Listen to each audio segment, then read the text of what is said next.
एक ऐसी कहानी जहां मोहब्बत और महत्वाकांक्षा के बीच फंसी एक लड़की को आखिरकार समझ आता है कि सच्चा प्यार क्या होता है। आइए जानते हैं एलिस और एडम की इमोशनल जर्नी। कथा के आरंभ में हम एक आकर्षक औरत को देखते हैं जिसका नाम एलिसा है और उसकी आयु 40 वर्ष है। एलिसा बीते 8 वर्षों से पेरिस स्थित एक स्टाइल पत्रिका में कार्यरत है। वह अपने पेशे में प्रगति करने हेतु पूरी तरह प्रतिबद्ध है, मगर उसका तीखा रवैया और पुराने ख्यालात उसके उन्नति के रास्ते में अड़चन बन गए हैं, जिस कारण बीते 4 वर्षों में उसका पदोन्नति नहीं हो पाया। एलिसा अपने जीवन साथी से अलग हो चुकी है और वो अपनी छोटी बच्ची के साथ निवास करती है, किंतु एलिसा अपने पेशेवर कार्यों के कारण अपनी बच्ची को ज्यादा वक्त नहीं दे पाती। वो दफ्तर निकलने से पहले उसे अपनी बहन के घर छोड़कर जाती है। एलिसा अपने जीवन में अत्यधिक एकाकी है और उसे स्वयं के लिए भी फुर्सत नहीं मिलती। एक दिन कंपनी के कार्य से एलिसा ब्राजील जाती है और जब वो कार्य समाप्त कर फ्लाइट से पेरिस लौट रही होती है, तभी उसकी भेंट एक नवयुवक से होती है जिसका नाम एडमम है। एडमम की उम्र 20 साल है और वो एक विश्वविद्यालय में अध्ययन करता है। उसने इकोनॉमी श्रेणी की सीट आरक्षित की थी, लेकिन उसकी सीट में कुछ समस्या आ जाती है, इसलिए उसे बिजनेस श्रेणी में एलिसा के समीप बैठा दिया जाता है। एडमम पहली बार बिजनेस क्लास में बैठकर बेहद उत्साहित होता है, जबकि एलिसा अपने कंप्यूटर पर कार्य कर रही होती है। लैंडिंग के समय विमान में तेज हलचल शुरू हो जाती है, जिससे एलिसा घबरा जाती है और एडमम का हाथ पकड़ लेती है। ये देख एडमम भीतर से बहुत प्रसन्न हो उठता है, क्योंकि उसके साथ ऐसा पहली दफा हुआ था और वो एलिसा की ओर खिंचाव महसूस करने लगता है। कुछ पलों के बाद विमान नीचे उतरता है और एलिसा जाने लगती है। एडमम उससे वार्ता करना चाहता है, मगर एलिसा केवल अलविदा कहकर निकल जाती है। तभी एडमम देखता है कि एलिसा का पेन ड्राइव सीट के नीचे गिरा पड़ा है। वो उसे लौटाने हेतु एयरपोर्ट के बाहर जाता है, लेकिन तब तक बहुत देर हो चुकी होती है। एलिसा अपनी बहन की गाड़ी में बैठकर निकल जाती है और एडमम उसे जाता हुआ देखता रह जाता है। रास्ते में एलिसा की बहन उसे एक युवक के बारे में बताती है जो एक चिकित्सक है और कहती है कि उसे उससे मिलना चाहिए, परंतु एलिसा विवाह नहीं करना चाहती, इसलिए वो इनकार कर देती है। इस पर उसकी बहन नाराज हो जाती है। वो चाहती है कि एलिसा किसी अच्छे इंसान से विवाह कर नई शुरुआत करे। बाद में एलिसा दफ्तर जाती है, लेकिन वहाँ के सहकर्मी उसके कठोर व्यवहार को नापसंद करते हैं और आपस में उसकी आलोचना करते हैं। हालांकि दफ्तर में उसका एक पुरुष मित्र है जो हर मौके पर उसका साथ देता है। ऑफिस की एक महिला कर्मचारी एलिसा को बताती है कि एडमम नाम के किसी युवक का कॉल आया था जो उससे संवाद करना चाहता है, मगर एलिसा ये कहकर मना कर देती है कि वो किसी एडमम को नहीं जानती। बाद में एलिसा अपने अधिकारी के पास जाती है और प्रमोशन की बात करती है, तो वो कहता है कि तुम्हारे लेख पुराने लगते हैं, लोगों की उनमें अब कोई रुचि नहीं है, तुम्हें कुछ नवीन और दिलचस्प लाना होगा। अगर ऐसा ही चलता रहा तो मुझे तुम्हें नौकरी से हटाना पड़ेगा। ये सुनकर एलिसा देर रात तक कार्यालय में कार्य करती है और विचार करती है कि कुछ नवीन और रोमांचक क्या लाया जाए। तभी उसे वही स्टाफ मेंबर का नोट मिलता है जिसमें लिखा होता है कि वो युवक पेन ड्राइव के विषय में बात कर रहा था। एलिसा को याद आता है कि उसने गलती से पेन ड्राइव विमान में गिरा दी थी। वो तुरंत एडमम को कॉल करती है और पूछती है कि वो कहाँ है, क्योंकि उसे पेन ड्राइव चाहिए, वो बहुत महत्वपूर्ण है।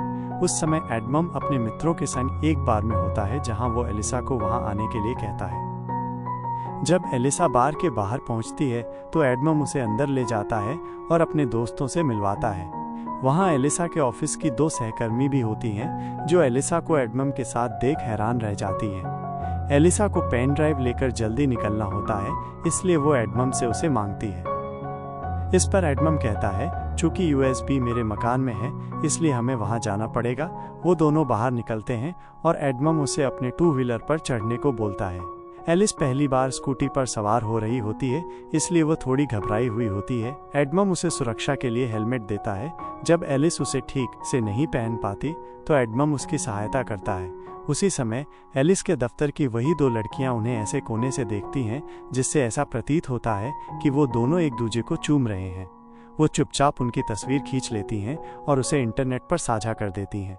एडमम एलिस को अपने घर लाता है, जहां उसके पिता भी उपस्थित होते हैं।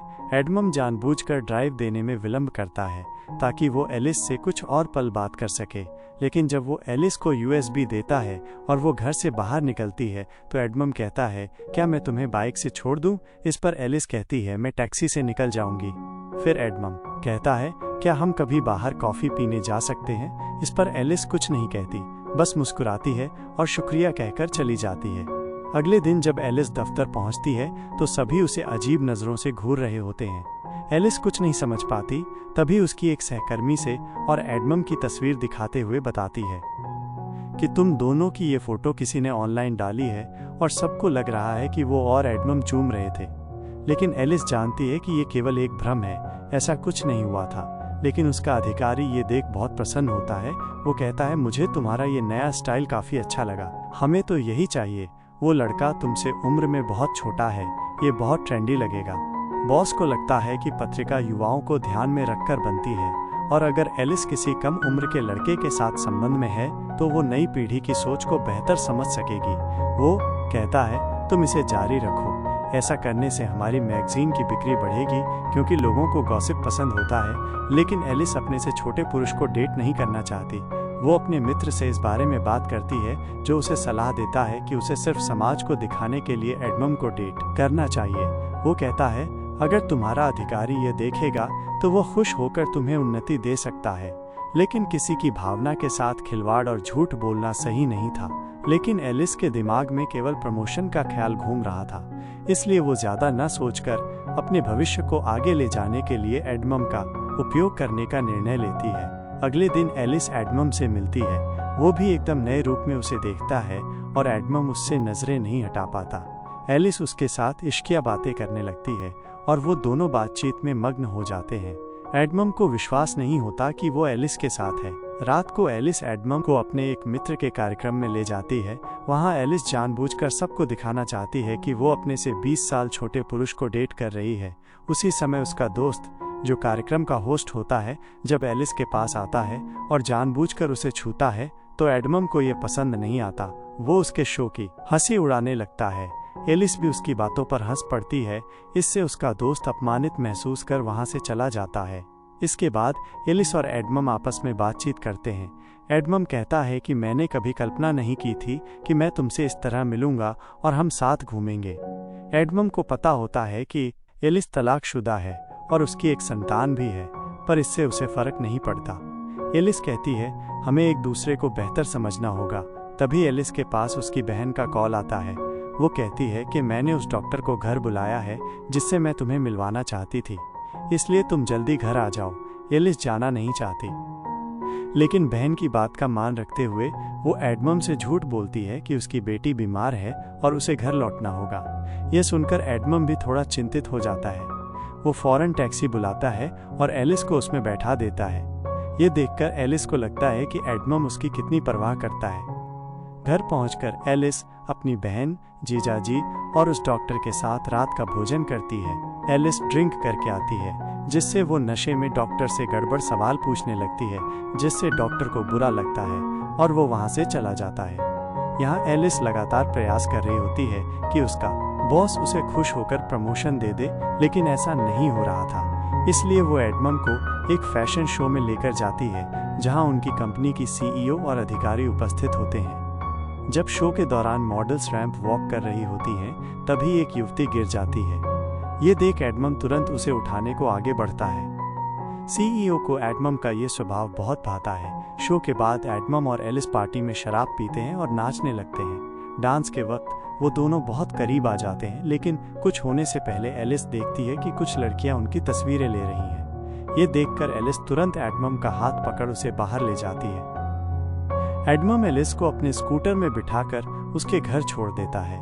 वहाँ एक ऐसा पल आता है जहाँ एडमम एलिस को चूमने वाला होता है, पर एलिस पीछे हट जाती है और चुपचाप घर के अंदर चली जाती है। लेकिन एडमम को लगता है कि उसने एलिस के करीब आने का अवसर गंवा दिया है, इसलिए वो एलिस के घर जाता है, जहाँ उसे पता चलता है कि उसकी बेटी मौसी के घर पर है। तब एडमम एलिस को चूम लेता है। एलिस खुद को नहीं रोक पाती और दोनों भावनात्मक रूप से जुड़ जाते हैं। अगली सुबह एलिस को बीती रात की बात को लेकर बुरा लगता है।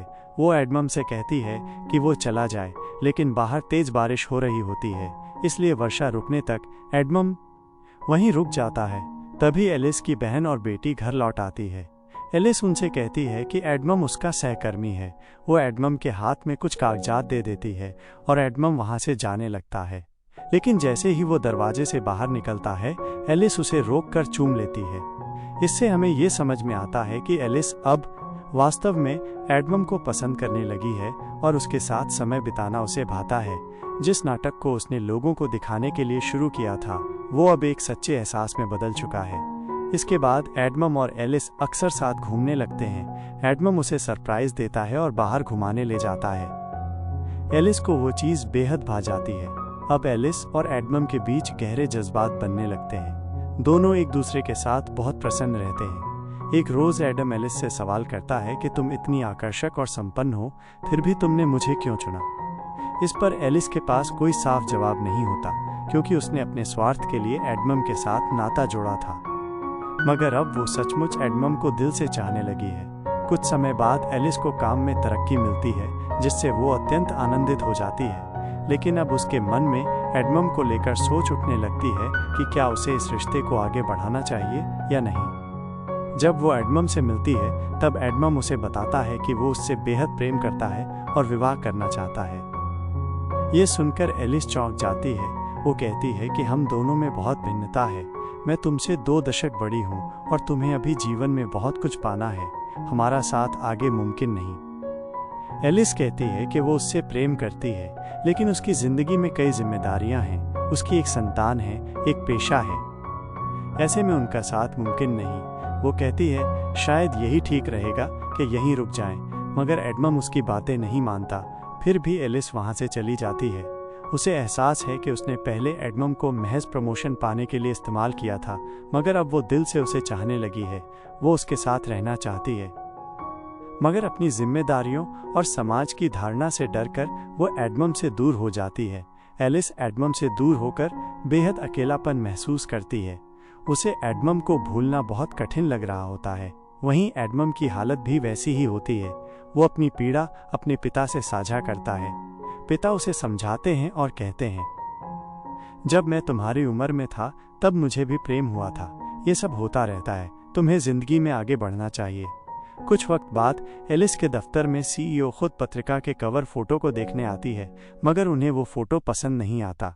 वो पुरुष मॉडल की जगह किसी नए और अनजाने चेहरे की तलाश में होती हैं। तभी उनकी नज़र एलिस के लैपटॉप स्क्रीन पर जाती है, जिसका वॉलपेपर एडमम की तस्वीर होती है। उसे देखकर सीईओ को याद आता है कि यही वो युवक है जिसने फैशन शो में मंच पर गिरी लड़की को उठाया था। वो चाहती हैं कि एडमम उनके मैगजीन का अगला चेहरा बने। यह सुनकर एलिस को अच्छा नहीं लगता। वो नहीं चाहती कि वो फिर से एडमम से सामना करे, मगर अपने वरिष्ठ के कहने पर उसे वो बात माननी पड़ती है। एलिस एडमम को कॉल और संदेश भेजती है। वहीं एडमम एक टूटा हुआ प्रेमी बनकर घर में बैठा शराब पी रहा होता है। वो एलिस के कॉल और संदेश का क्रोध में कोई उत्तर नहीं देता। तब एलिस खुद उसके पास जाती है और उसे अपने साथ बाहर लेकर आती है। एडमम को लगता है अब एलिस फिर से उससे रिश्ता शुरू करना चाहती है, मगर एलिस बताती है कि उसे एक पत्रिका के लिए मॉडल बनना है। उसे सुंदर लड़कियों के साथ काम करने का अवसर मिलेगा और इसके लिए उसे पैसे भी मिलेंगे। ये सुनते ही एडमम क्रोधित हो जाता है। उसे समझ में आता है कि एलिस केवल अपने कार्य के लिए उसके पास आई है। वो कहता है, मैं तुमसे नहीं मिलना चाहता। अच्छा होगा हम कभी आमना सामना न करें, और वो गुस्से में वहां से चला जाता है। जिस दिन एडमम का फोटोशूट होना तय होता है, सभी उसके आने का इंतजार करते हैं। एलिस चिंतित होती है कि अगर वो नहीं आया तो उसे नौकरी से निकाल दिया जाएगा। तभी एडमम वहां पहुंचता है, क्योंकि वो अब भी एलिस को प्रेम करता है। उसे मेकअप कक्ष में ले जाया जाता है, जहां उसका स्टाइल तैयार हो रहा होता है। तभी एलिस का साथी वहां आता है और एडमम से माफी मांगता है। वह कहता है कि मैंने ही एलिस को सुझाव दिया था कि वो तुम्हारे साथ झूठा रिश्ता बनाए ताकि उसे तरक्की मिल सके। ये सुनकर एडमम को बेहद दुख होता है। उसे लगता है कि एलिस का प्रेम एक अभिनय था। वो बाहर आता है और सबके सामने एलिस को चूम लेता है। इसके बाद वो फोटोशूट करवाता है, मगर ये सब उसके लिए नया अनुभव होता है। वो सही से पोज नहीं दे पाता। फोटोग्राफर को उसे बार बार दिशा निर्देश देने पड़ते हैं, जिससे एडमम झुंझला जाता है और वहां से जाने लगता है। तभी एलिस उसे समझाने आती है, पर एडमम उसे डांटता है और कहता है, मैंने तुमसे दिल से प्रेम किया और तुमने स्वार्थवश मेरा उपयोग किया। इसके बाद एडमम दुखी होकर चला जाता है, जिससे एलिस को भी बहुत पीड़ा होती है। उसका वरिष्ठ भी उसे नौकरी से हटा देता है। अब वो पूर्णतः अकेली रह जाती है। वो एडमम को भुला नहीं पाती और उसकी यादें उसे हर पल सताती रहती हैं। एलिस को बोध होता है कि करियर से कहीं ज्यादा मूल्यवान वह इंसान है जिसे वो प्रेम करती है। इसलिए एलिस एडमम के कॉलेज जाती है और सभी के सामने कहती है, मैंने भविष्य के बारे में सोचना छोड़ दिया है। अब मुझे परवाह नहीं कि समाज क्या राय रखेगा। मैं बस तुम्हें चाहती हूँ। मैं तुमसे प्रेम करती हूँ और तुम्हारे साथ जिंदगी बिताना चाहती हूँ। वो एडमम से क्षमा मांगती है। एडमम अब भी उससे प्रेम करता है। वो उसे चूम लेता है और माफ कर देता है। इसके पश्चात दोनों हंसी खुशी साथ रहने लगते हैं और इसी के साथ फिल्म समाप्त होती है। तो ये थी एलिस और एडम की कहानी, जिसमें सच्चा प्यार आखिरकार जीत जाता है। ये तो थी सिर्फ एक कहानी, लेकिन ऐसी कई और कहानियां इंतजार कर रही हैं आपको चौंकाने के लिए। सब्सक्राइब करें और तैयार रहिए, क्योंकि अगली बार कहानी और भी गहरी होगी।